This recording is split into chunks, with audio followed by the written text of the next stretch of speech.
nothing lead. Force Jimmy Garoppolo, force this running game to really show off a quick balance here on this. You got to be able to take advantage of this because right away, the Packers were able to take a 7-0 lead, which made and forced the Seahawks to catch up. Now, the 49ers are a completely different beast. And what they have to do is they have to be able to mix up Devontae Adams, Jimmy Graham, Jay Sternberger, Alan Lazard, whoever is a wideout or a tight end for the Green Bay Packers, use every single one. Scan the field. Confuse this secondary. They do have that chance, even though aside from Richard Sherman, there's one problem with their man-to-man coverage. They get called for way too many penalties. And when they got that man-to-man coverage, one thing about the Packers is that they can try and read that. Aaron Rodgers loves mismatches. So let's say Isaiah Mosley is out there or Othello Witherspoon. Even though you're seeing Richard Sherman doing a great job on this man-to-man, he's going to try and find that mismatch, draw off that offsides, and he's going to try and throw it deep. Regardless if a catch happens or if a penalty happens. That's what Rodgers has to do. So, and they have to get this running game set up early. They got to run it at least 25 to 30 times. They got to get out to this 49er front seven. They got to tire them out because one of their biggest gifts and weaknesses is speed. They are fast off the blitz. They are fast off the snap, and they're going to try and get to Rodgers as fast as possible. You're going to see a lot of swim and rip moves by Nick Bosa, Eric Armstead, Solomon Thomas, and DeForest Buckner. But also keep in mind and watch those linebackers with Dee Ford and Quan Alexander. They're going to come running in right off that outside corner and try and beat the Packers at their own game. Robert Saleh has done such a good job with them. The Packers got to keep this defense on the field as much as possible. That's how they can win this. The 49ers, all they got to do is take advantage of this defense and run the rock like they did against the Minnesota Vikings. They ran the ball 47 times last week, and if they can average about 30 to 40 carries with Raheem Mostert, Matt Breida, they are going to be just fine, and they'll be able to give enough time to Jimmy Garoppolo. If he feels comfortable in the pocket, he can find Deebo Samuel. George Kittle can take advantage of it. George Kittle was in the nightmares of every Green Bay Packers secondary player at that point. And so the 49ers have to be able to find that way, play their game, force the Packers to make mistakes, and the Niners can win this. I know that I'm a Packers fan, but I'm an unbiased Packers fan. I have been hearing this word for years. Every time the Packers are in the NFC Championship, special. It feels like a special year, Jake. I know they can do it. Guess what? I heard it in 2007. I heard it in 2014. I heard it in 2016. It does not feel special to me until the Green Bay Packers get to the Super Bowl. And that, bearing in mind, I don't feel like they're there yet. I think it'll give it a good game, but I think the 49ers are going to take advantage when they can, and I think that they will win this one 34-23. 49ers win that one and head off to the Super Bowl. So I got the 49ers and the Chiefs in the Super Bowl in Miami. I've got a lot of consistent opinions on that, and I'm the only black sheep of this group. I don't know. Maybe I'm the oldest of this group, too. But I'm actually hoping that the Packers and the Chiefs are a rematch of Super Bowl I. So maybe I'll either look smart or awfully stupid. But I'm still going, as I mentioned before, with the Packers and the Chiefs, hoping that, this generation gets to see that matchup. Now, whether that's perception and reality, that I'm just putting it out there. And Jake, honestly, Scott, I think you're right. That is the quintessential matchup. Right. That is the one everybody wants. Right. Why not watch the old gun versus the young gun with that too. Mahomes and Aaron Rodgers? Right. And you got two top-tier offenses going at it, good running games, great passing games. Andy Reid, Matt LaFleur, good offensive coordinators in their past, now have become very good head coaches. So, yeah, the cards are there to see if we can have Super Bowl I, if we can have a rematch of it. Because in 1966, they had Vince Lombardi versus Hank Strand, Bart Starr versus Len Dawson, Mike Garrett versus Jim Taylor and Paul Hornung. And those two defenses were going at it in that first half in Super Bowl I. And the likes of Bobby Bell, Willie Lanier were out there, Dave Robinson, Ray Nitschke, Herb Adderley. I mean, the list goes on and on and on. And I would love it if I got to see an old gun versus a young gun. I just don't think the Packers are quite there yet, but it's great wishful thinking. I can only imagine. Now, let's take this a step further before we go on to other stuff. Go for it. Think about it. You've got Vince Lombardi and Matt LaFleur.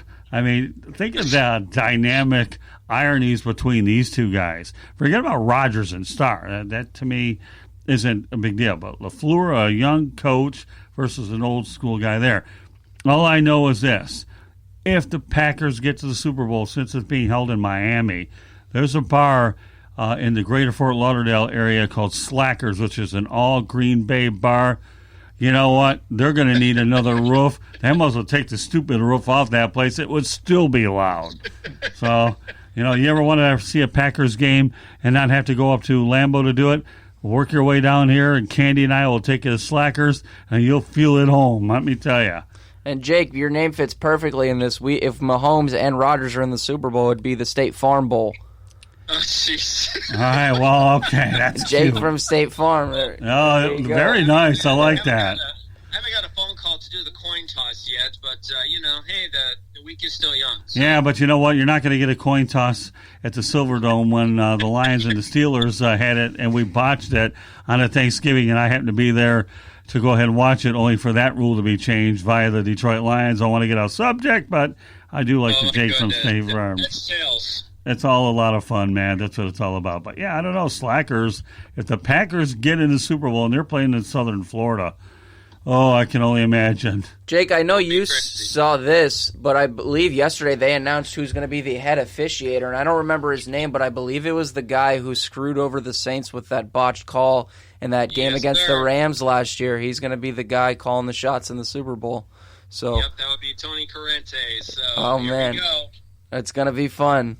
All right, well. Yep, John Hussey last week for the Packers and the Seahawks. So when I heard Tony Corrente was going to be there, all right, let's see what happens. Okay, I know a couple other pieces of business. We'll talk about OBJ. No, I'm not talking to OJ as in orange juice, but Odell Beckham Jr. had to throw the analogy because there was an OJ in the mix. And considering when I was in L.A., I drove through the Brentwood area where OJ did his deal, though I didn't know where. I accidentally drove in there because I didn't know where the heck I was going. All I know is it was outside of Westwood. But you thought this whole thing with Beckham was laughable, so why don't you elaborate on what your observations are with that situation?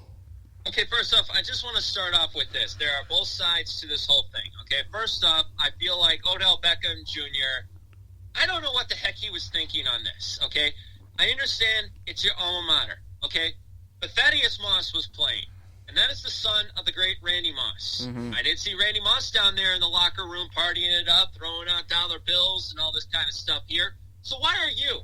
Okay, what makes you so special? You just had a career low in receptions, touchdowns, and wins with the Cleveland Browns. And now you decide, you know what, my vacation is going to be, I'm going to go and watch the national championship. Okay, good. I'm glad that you want to go to the national championship, but go as a spectator. Okay? You don't see Jarvis Landry down there, who also played for LSU. Why are you in the locker room? Why are you giving these guys money after they just won the national championship? Okay? Listen, I think that the NCAA is a complete joke, okay? Because, to me, I feel like they should at least try and find a 50-50 kind of thing with players, but that's a story for another time. This was the national championship on ESPN. You know all the cameras are going to be there. And, of course, Odell Beckham Jr. is never shy to a camera. We're talking about a guy who punched a kicking net and then proposed to it and then walked around like a dog and, all this kind of stuff. So I understand why he did it, but why did he have to do it on camera? What was the whole point of it? But then the stupidest part of the story came out today, and that was an arrest warrant for Odell Beckham Jr. was filed today because of simple battery against a security guard at the Superdome. Stop right there. This is not a police officer for the New Orleans Police Department. This is a security guard who is actually an off-duty police officer who is actually telling them, look, you can't smoke here. Joe Burrow was smoking a cigar. I get that, all right? But for you to try and say, I want to press charges against Odell Beckham Jr. for slapping my behind, let me give you a tip, okay? This is not simple battery. This is not sexual harassment. This is a simple spank in the behind after winning a national championship, okay? I understand Odell wants to be part of it. But if the only reason that this is such a story is because it's about Odell. Everything is about Odell Beckham and the camera. The crime is not a crime. It's stupid. And if anybody out there thinks that this is actually a crime that he should be arrested for, you're crazy. This is just another reaction for the national media to lose their minds and, talk about their takes and bring out opinions about this, say, oh, Odell is evil and all this kind of stuff. No. We live in a society nowadays where people, instead of actually talking it out, telling somebody to stop doing that, they call up their lawyers. They call up to try and make money off this. Do yourself a favor. Look at yourself in the mirror, Mr. Security Guard. You got spanked in the behind. Nothing more than that, all right? Move on, grow up, and go do your job. You only get to do this job when the Saints are playing, when a national championship is happening, and any aspect of sports action in New Orleans in the Superdome is happening. That is it. Otherwise, grow up and move on. Okay. You feel better now? You feel better? That's your rant about Odell? Yeah, because it's not just about Odell. Right. I'm just kidding with you. It's about the security guard that said, I want to file charges. Well, you know what? We'll see how far that goes. Yeah. Okay. Simple pat on the posterior. No. But I'm glad you brought it up. I mean, I had read it and I glanced over the headline, and that's as far as it went with my 4 eyes, but it's okay. Yeah, so I went full on Michael Wilbon on that one, but it's true. That's okay. It's a silly story. It became something, and then it became silly, and now it's like, okay, move on here. So. Okay. Well, let's go from Odell to a guy that I'm really tired of talking about, but unfortunately, it's pertinent. Mm-hmm. Oh, yeah? Yeah, Antonio Brown. Yeah, I actually read that, and I think that this is certainly worth talking about. Antonio Brown losing his greatest asset. Who do you folks think that could possibly be? That would be his sports agent, Drew Rosenhaus. Oh, yeah. This is a guy, now listen, I give a lot of credit to Drew Rosenhaus. He is not afraid to climb through the muck. He is not afraid to deal with all of the cameras and the media and all this kind of stuff. I give credit. That's a true agent. Okay? But here's one thing. When your agent, who was there for you throughout the Oakland debacle, through the New England debacle, even when you were cut from the New England Patriots, and even during your arrest, and you claimed deniability against the 2 accusers, for him to actually say, I'm done with you, our relationship is terminated, that's the end of you, Antonio. Mm-hmm. And he's giving you this branch. He is giving you this branch to be like, look, I will represent you someday if you give help.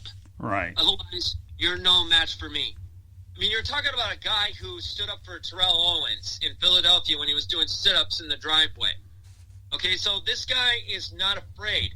But when you got Drew Rosenhaus telling you, I'm done with you, it's over. And it was all started, too. This happened during this month. There were police cars out, and there was accusations of child abuse against Antonio Brown. And he continuously, his social media is a garbage dump. Mm-hmm. I'm just going to flat out say it's a garbage dump. Right. Because every time you feel like he is just about to, get it together, understand it, he follows an apology with some big rant. Like, it's like the Alex Jones of football talk. I just don't understand what is going through this guy's head. But now it is starting to get serious. It's not funny anymore. Okay, he just lost his greatest asset. Right. Now what Antonio Brown has to do is take a good look in the mirror and say to yourself right now, I'm in my 30s. I can catch footballs. I can still get hired. But the only way that you're going to be able to do that is if you pull the Brandon Marshall and realize that you have a disorder. Mm-hmm. There is something wrong with you. Brandon Marshall, the only reason this